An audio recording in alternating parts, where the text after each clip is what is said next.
मुझे भी दिवाली पर नई साड़ी चाहिए, माँ ने धीरे से कहा। इससे पहले कि मैं कुछ कहता, मेरी पत्नी चीख पड़ी। बूढ़ी हो गई हो, पर ख्वाहिशें अब भी बाकी है। तुम्हें कौन देखेगा जो नई साड़ी चाहिए। मैं खामोशी से सब सुनता रहा, जबकि माँ चुपचाप रोते हुए अपने कमरे में चली गई। दिवाली के दिन घर में मेहमान आए, सब तैयार हो गए। माँ वही पुरानी साड़ी पहनकर बाहर आई। जब मेहमानों ने उनका मजाक उड़ाया तो वो फिर वापस कमरे में चली गई। मैं फौरन उनके पीछे गया, लेकिन सामने का मंजर देखकर मेरे होश उड़ गए, क्योंकि अचानक जोर जोर से चीखने की आवाज आई। मैं भागकर कमरे का ताला खोला तो देखा कृतिका मुंह के बल गिरी पड़ी थी।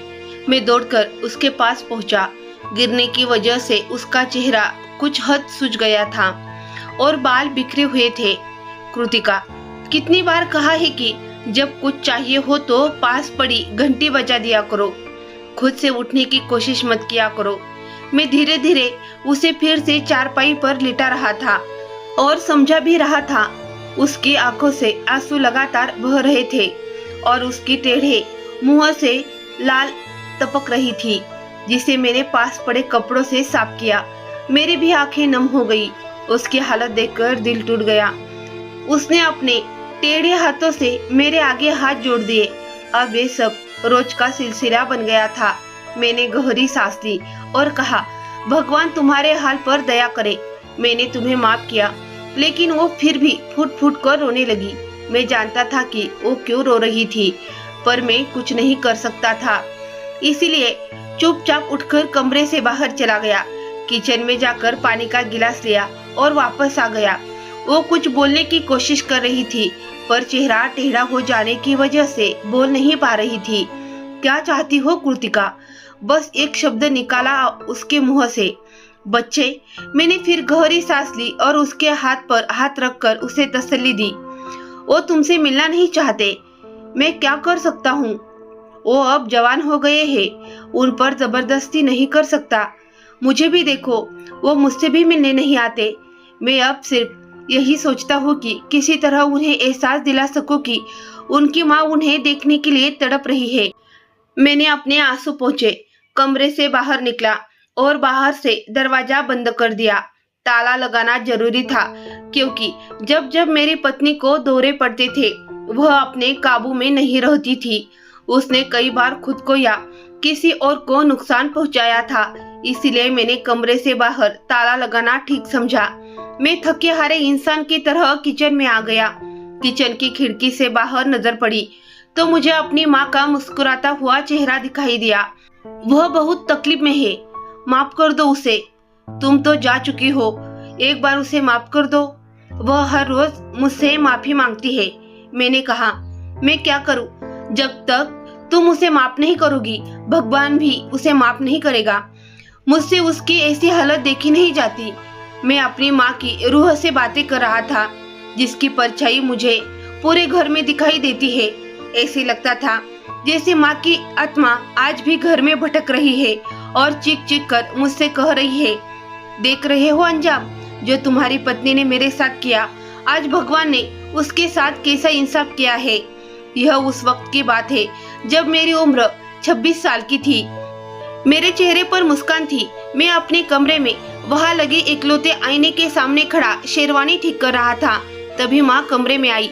हे भगवान, मेरे बेटे को नजर न लगे, बुरी नजर से दूर रखे। समीर, तुम तो बहुत खूबसूरत लग रहे हो। तुम पर तो बहुत रौनक आ गई है। माँ की तारीफ पर मैं मुस्कुरा दिया। तभी माँ ने मेरे सिर पर हल्का सा हाथ रखा और मेरा हाथ पकड़कर मुझे कमरे से बाहर ले आई। कमरे के बाहर अजीब सी भगदड़ मची हुई थी। जब मुझे बाहर आते देखा तो सब कुछ जैसे एकदम थम गया। हर कोई मुझे तारीफ भरी नजरों से देख रहा था। तभी माँ ने मेरे कान के पीछे काला तिक लगाया और बोली, भगवान बुरी नजर से बचाए। मगर वो क्या जानती थी कि मुझे नजर लग चुकी थी। मेरा नाम समीर है। मैं अपने माँ बाप का इकलौता बेटा था। पिताजी की मौत उस वक्त हुई जब मैं 12 साल का था।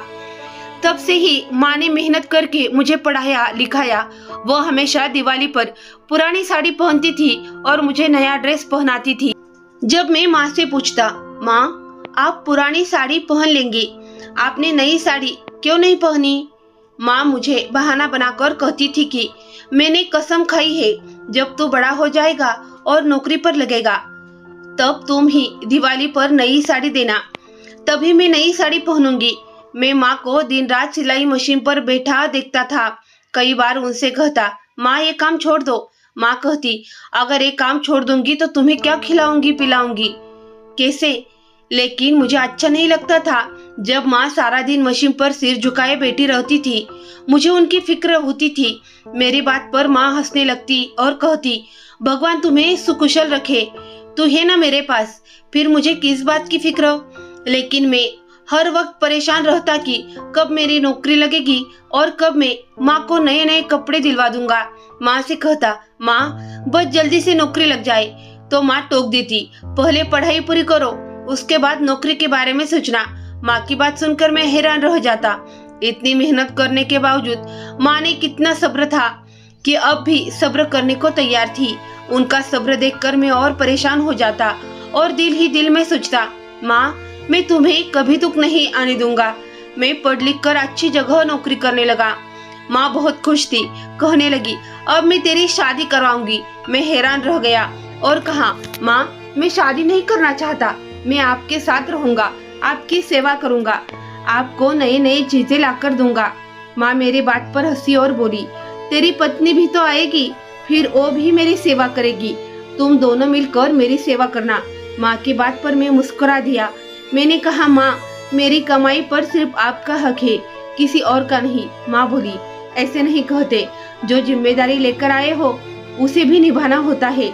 जब तुम किसी की बेटी को अपने घर लाओगे तो क्या उसे भूखा रखोगे? ऐसा नहीं होता बेटा, और मैंने तुम्हारी परवरिश भी ऐसी नहीं की। मगर मैं जिद पर अड़ गया और कहा, माँ आपने मुझे इतनी मुश्किलों में पढ़ाया लिखाया, इसलिए मेरी कमाई पर सबसे पहला हक आपका है। माँ मुझे गौर से देखने लगी और बोली, बेशक पहला हक मेरा है, लेकिन जिसे तुम अपने भरोसे से अपने घर लाओगे उसके भी कुछ अधिकार होंगे, उन्हें भी तुम ही पूरा करोगे। मैंने उनकी बात को नजरअंदाज कर दिया और चुप हो गया। माँ से बहस करने का कोई फायदा नहीं था। मैं हर रोज काम पर जाने लगा। काम करते करते मुझे 3 साल हो चुके थे। मैं हर साल दिवाली पर माँ के लिए नई साड़ी ले आता। माँ कहती, अब शादी कर लो। इसी बीच मुझे अपने ही दफ्तर में एक लड़की से प्यार हो गई, मगर मैंने अब तक माँ को कुछ नहीं बताया था। एक दिन मैं दफ्तर गया था, लेकिन काम के बोझ की वजह से कुछ तनाव में था। तभी कृतिका मेरे पास आई और बोली, तुम कब मेरे घर रिश्ता लेकर आओगे? अगर तुम नहीं आए तो मैं कहीं और शादी कर लूंगी। उसकी बात सुनकर, जिससे मैं बेहद प्यार करता था, मैं गुस्से में आ गया और उस पर चिल्लाने लगा। दफ्तर के सभी लोग हमारी ओर देखने लगे, क्योंकि मेरी कभी कोई ऐसी आदत नहीं रही थी कि मेरी वजह से कोई बदनामी वाली या निंदाजनक घटना बने। सब लोग यह देखकर हैरान रह गए कि मैं ऐसा व्यवहार कर रहा हूँ। मैंने कृतिका का हाथ पकड़ा और उसे दफ्तर से उस कोने में ले गया जहाँ कोई नहीं था। मैंने गुस्से में कहा, बहुत शौक है ना तुम्हें किसी और से शादी करने का? अब मैं तुम्हें बताता हूँ कि तुम किसी और से कैसे शादी करोगी। मैं तुम्हें इस लायक ही नहीं छोड़ूंगा कि तुम किसी और की तरफ नजर भी उठा सको। वो कमरा हमेशा खाली रहता था।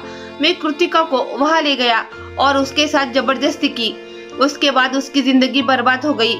मुझे कुछ समझ नहीं आ रहा था कि मुझसे ये क्या हो गया। वो तो बिल्कुल मासूम थी, उसमें कोई बुराई ही नहीं थी। जब मेरा गुस्सा उतर गया तब मुझे होश आया कि मैं कितना बड़ा अपराध कर बैठा हूँ। कृतिका कोने में बैठी फुट फुट कर रो रही थी। मुझे कुछ समझ नहीं आ रहा था कि अब मैं क्या करूँ। वो दफ्तर छोड़कर चली गई और मैं सोचने लगा कि अब मेरा क्या होगा।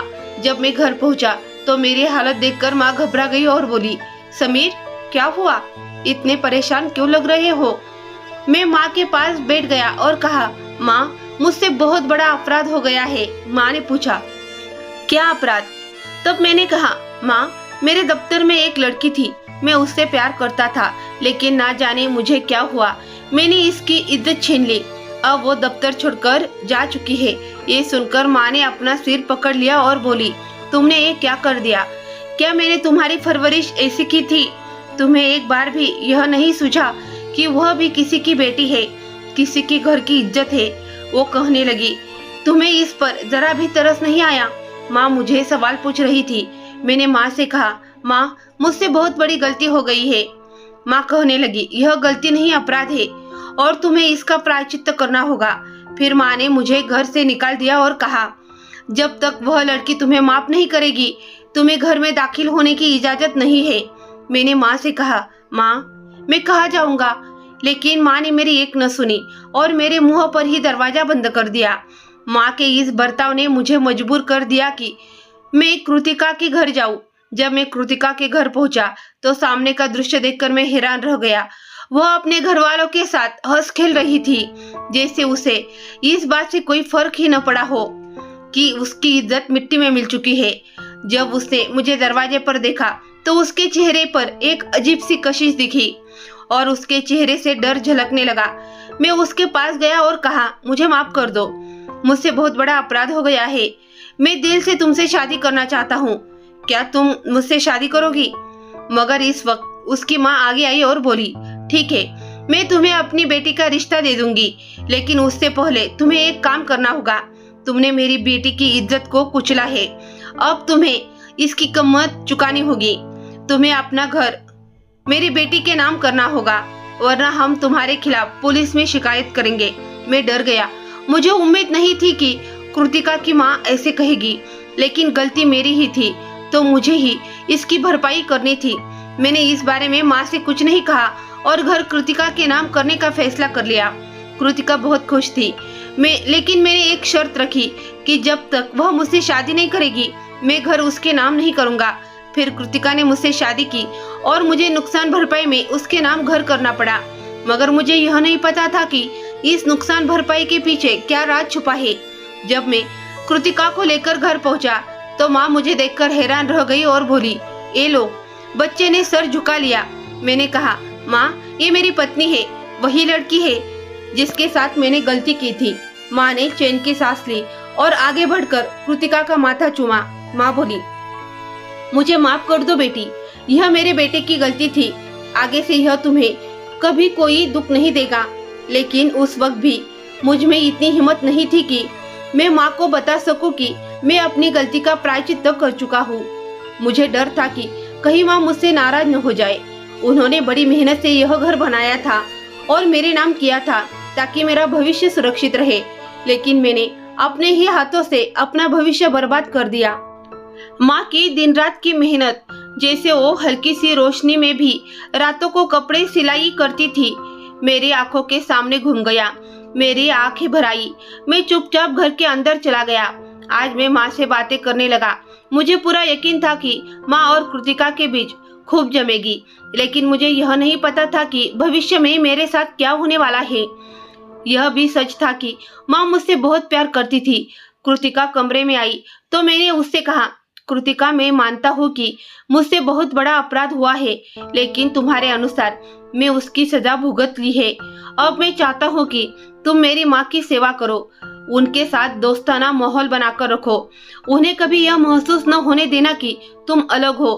कृतिका ने जवाब दिया, क्या यह सब मेरी जिम्मेदारी है? क्या तुमने मुझसे शादी सिर्फ इसलिए की थी?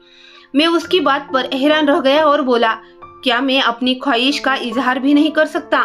क्या तुम मुझसे प्यार नहीं करती? कृतिका बोली, ख्वाहिश का मतलब यह हरगिज नहीं है कि तुम्हारी माँ की सेवा करूं। मैंने तुमसे शादी प्यार में जरूर की थी, लेकिन इसका यह मतलब नहीं है हर एक ख्वाहिश पूरी करूं। कृतिका की बात सुनकर मैंने अफसोस से सर झुका लिया। इसका मतलब था कि मैंने एक ऐसा सौदा कर लिया था जिसमें मुझे सिर्फ नुकसान ही हुआ।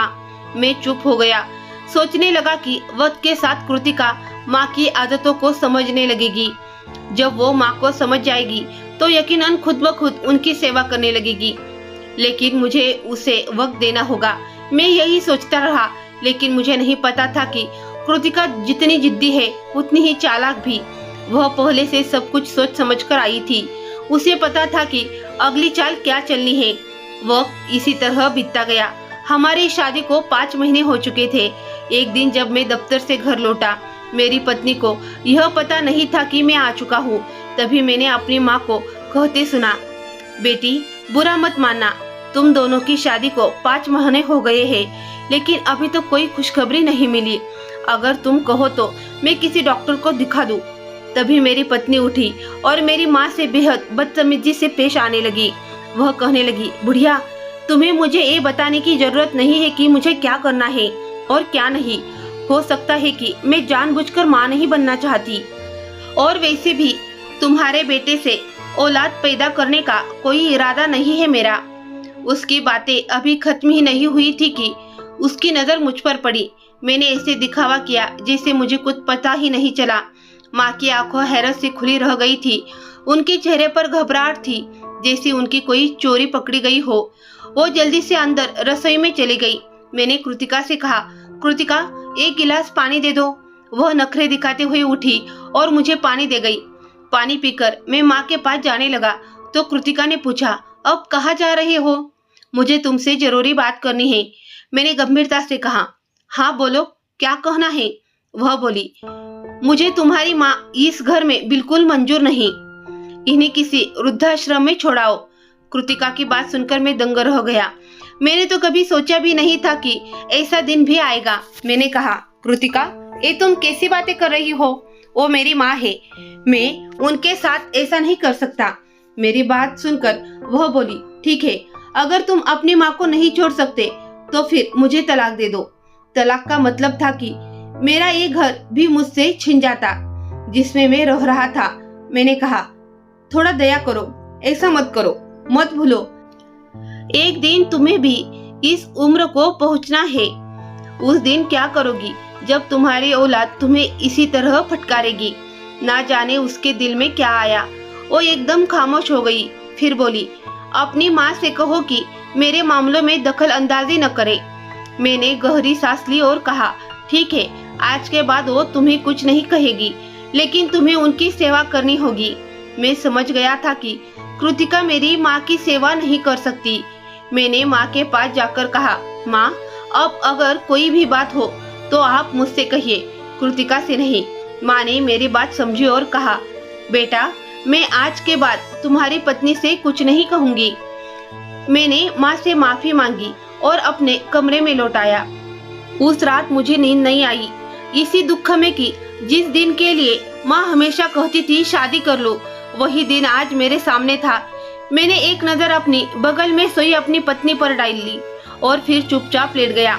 कुछ दिनों की बात थी, मैं बहुत खुश था।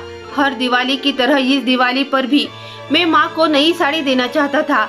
मेरी पत्नी मेरे पास आई तो मैंने खुशी खुशी उसके हाथ में कुछ पैसे थमा दिए, लेकिन वह मेरे हाथों की तरफ देखने लगी। मैंने उसकी नजरों का पीछा किया तो देखा कि उसकी निगाहें मेरे हाथ में पकड़े हुए पैसों पर टिकी थी। वो बोली, ये पैसे यकीनन तुम्हारे अपनी माँ के लिए रखे होंगे। मैं मुस्कुराया और कहा, हाँ, मैं हर साल उन्हें दिवाली पर नई साड़ी देता हूँ। पिताजी की जाने के बाद से माँ ने कोई नया कपड़ा नहीं पहना। जब तक मैं नौकरी पर नहीं लग गया था तब तक उन्होंने कुछ नया लिया ही नहीं। इतना सुनते ही मेरी पत्नी मेरे पास बैठ गई और बोली, ये पैसे मुझे दे दो। माँ को क्या जरूरत है नए साड़ी की? कौन सा वो अब जवान है? मैं हैरान रह गया और उसकी ओर देखा। मैंने कहा, कृतिका, तुम होश में हो? ये कैसी बात कर रही हो? मेरे पैसे पर जितना तुम्हारा हक है उतना ही मेरी माँ का भी। कृतिका ने गहरी सांस ली और बोली, मैंने ऐसा क्या कह दिया? बस यही तो कहा है कि पैसे मुझे दे दो, मुझे जरूरत है। माँ के पास तो पहले से बहुत साड़ियाँ पड़ी है, कोई भी पहन लेगी। तभी माँ मेरे पास आई और बोली, बेटा, मुझे भी दिवाली पर नई साड़ी चाहिए। इससे पहले कि मैं कुछ कहता मेरी पत्नी चिल्ला पड़ी, बूढ़ी हो गई है मगर ख्वाहिशें अब भी जवान है। उन्हें कौन देखेगा जो नई साड़ी चाहिए? माँ की आंखों में आंसू आ गए। उन्होंने मेरी ओर देखा मगर मैं नजरें झुका गया। मैं क्या कहता? इतने में मेरी पत्नी ने मेरे हाथ से पैसे छीन लिए और बोली, अपनी माँ की फालतू ख्वाहिशें तो पूरी कर सकते हो, लेकिन मेरी जरूरतें पूरी नहीं होती। क्या इसीलिए शादी की थी? माँ ने कहा, बेटा, रहने दो, तुम अपनी पत्नी की ख्वाहिशों पूरी करो, वो तुम्हारी जिम्मेदारी है। मेरा क्या है? मैं तो अब वाकई बूढ़ी हो गई हूँ, अब कौन देखेगा मुझे? इतना कहकर माँ अपने कमरे में चली गई। मैं खामोशी से सब कुछ सुनता रहा और माँ रोते हुए कमरे में चली गई। दिवाली का दिन आया तो मैं माँ से लिपट कर रोने लगा। हर साल माँ पिताजी को याद करके रोया करती थी, मगर इस बार माँ बिल्कुल खामोश थी, जैसे किसी तूफान के आने से पहले की शांति हो। मैंने माँ से पूछा, माँ इस बार आपकी आंखों में पिताजी को याद करके आंसू क्यों नहीं आए? माँ हल्की सी मुस्कुराई और बोली, पता नहीं, बस दिल खुश है, जैसे तुम्हारे पिताजी आज मेरे बहुत पास है। दिवाली का दिन था। माँ की बात मुझे समझ में नहीं आई। मैंने माँ से पूछा, माँ इसका क्या मतलब है? माँ बोली, कुछ नहीं बेटा, तुम्हें दिवाली की बहुत बहुत बधाई। अपनी पत्नी को भी मेरी तरफ से बधाई देना। मैंने गहरी सांस ली और माँ की ओर देखने लगा। माँ फिर से बोली, तुम मेरे बेटे हो, आज के दिन अपनी पत्नी को किसी भी तरह की तकलीफ मत देना। मैंने मुस्कुराकर कहा, माँ क्यों आपने पूरन पोली नहीं बनाई? माँ बोली, तुम्हारी पत्नी ने मुझे किचन में जाने नहीं दिया, कह रही थी कि आज सब कुछ वो खुद करेगी, तुम्हारे लिए भी खाना वही बनाएंगी। मैं ये सुनकर बहुत खुश हुआ कि कम से कम उसे अपनी जिम्मेदारी का एहसास हुआ, वरना मैं तो हमेशा यही सोचकर परेशान रहता था कि मेरे बाद तुम्हारा ख्याल कौन रखेगा। आज के दिन उसके बारे में ऐसा मत सोचो, माँ बोली। लेकिन न जाने क्यों माँ अजीब अजीब बातें कर रही थी, ऐसी बातें जिनका कोई सिर पैर नहीं था। उन्होंने पहले भी कभी इस तरह की बातें नहीं की थी। मुझे बहुत उलझन हो रही थी। दिवाली के दिन मेहमान आए, सबने नए कपड़े पहने थे, लेकिन माँ वही पुरानी साड़ी में बाहर आई। सबके हंसने पर वह चुपचाप अंदर चली गई।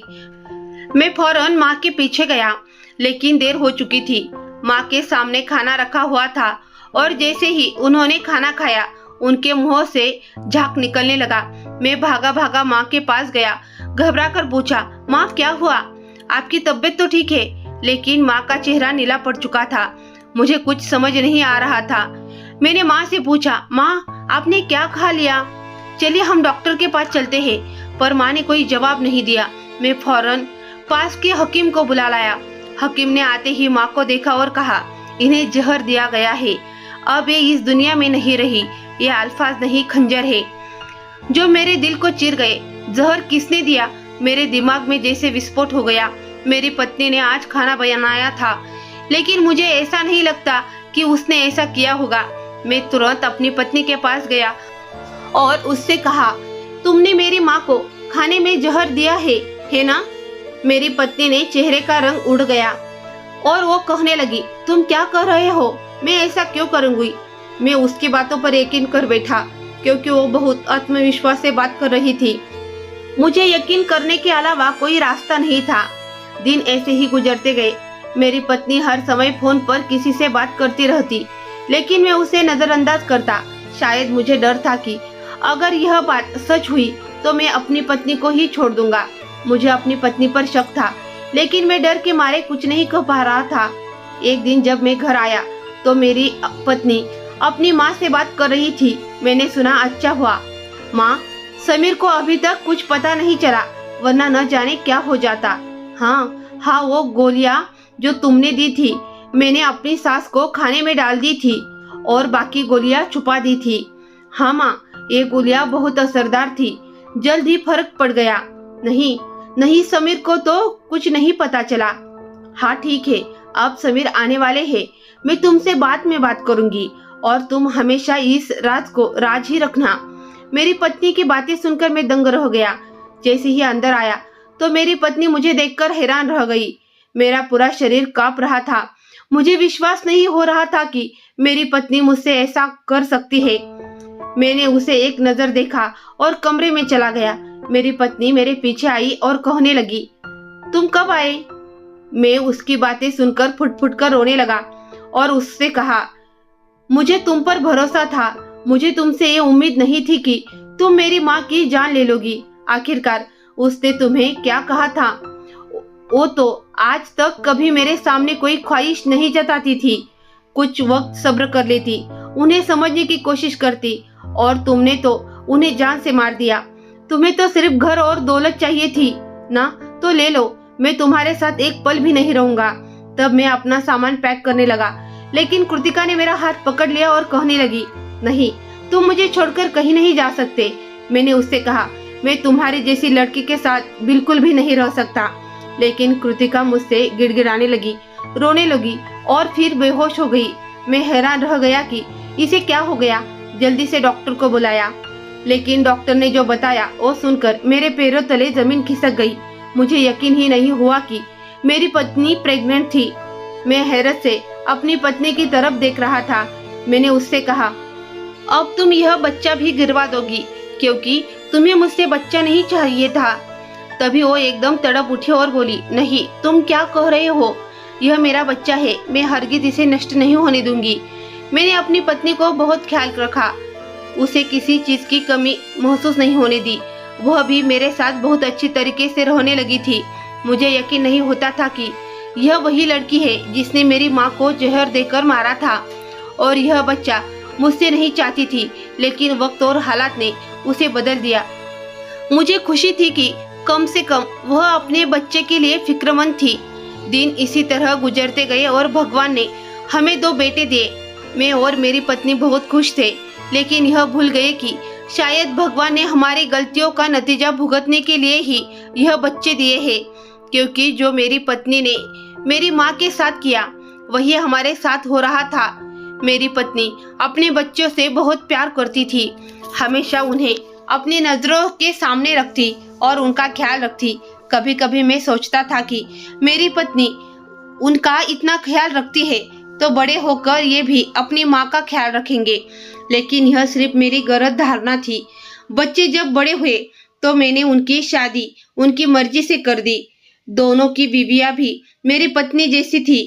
वे तो अपनी सास का हालचाल पूछती और उल्टा अपनी सास को बुरा भला समझती थी। वे हर वक्त मेरी पत्नी को ताने देती रहती, कभी उसके खिलाफ साजिशें करती और मेरी पत्नी हमेशा रोती रहती और कहती, मेरी बहू ने मेरे साथ बहुत बुरा सलूक किया। मुझे वो वक्त याद आ गया जब मेरी पत्नी मेरी माँ के साथ बुरा सलूक करती थी, लेकिन मैं अपनी पत्नी को यह याद दिलाना नहीं चाहता था क्योंकि वह बहुत दुखी थी। मैंने अपनी पत्नी से कहा, तुम फिक्र मत करो, वक्त आने पर सब ठीक हो जाएगा। लेकिन मुझे नहीं पता था कि वह वक्त कभी आएगा ही नहीं। मेरे बच्चे अपने बीवियों के साथ विदेश चले गए। मेरी पत्नी हमेशा अपने बच्चे को याद करती रहती और रोती रहती। जब मैं बच्चों से उनकी माँ का जिक्र करता तो वे यह कहकर टाल देती कि हमारी बीवियाँ हिंदुस्तान नहीं आना चाहती और नहीं वे घरेलू बीवियों को तरह अपनी सास की सेवा कराना चाहती है और हम उन पर जबरदस्ती नहीं कर सकते। जब यह बात मेरी पत्नी को पता चली तो वह और ज्यादा फुट फुट कर रोने लगी। एक दिन वह बिल्कुल गंभीर थी। मैं अपनी पत्नी के पास गया और उसका हालचाल पूछने लगा। तभी वो मेरे सामने हाथ जोड़कर रोने लगी और कहने लगी, मुझे माफ कर दो। मैंने जो तुम्हारी माँ के साथ किया आज मेरी औलाद वही मेरे साथ कर रही है।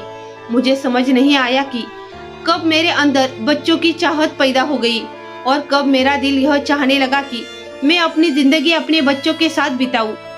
वरना मैं तो वह औरत थी जो हमेशा खुद को ही सोचती थी। शायद यह सब भगवान की तरफ से था, मुझे यह दिन दिखाने के लिए, मुझे यह एहसास दिलाने के लिए कि मैंने अपनी सास के साथ कैसा सुलूक किया था। लेकिन शायद उसकी तरफ से मेरी परीक्षा अभी बाकी थी। फिर एक दिन मेरी पत्नी को लकवे का अटैक हुआ। वह बिल्कुल बिस्तर तक सीमित हो गई, ना बोल सकती थी ना चल सकती थी। वह बस एक बेजान जिस्म बनकर रह गई थी।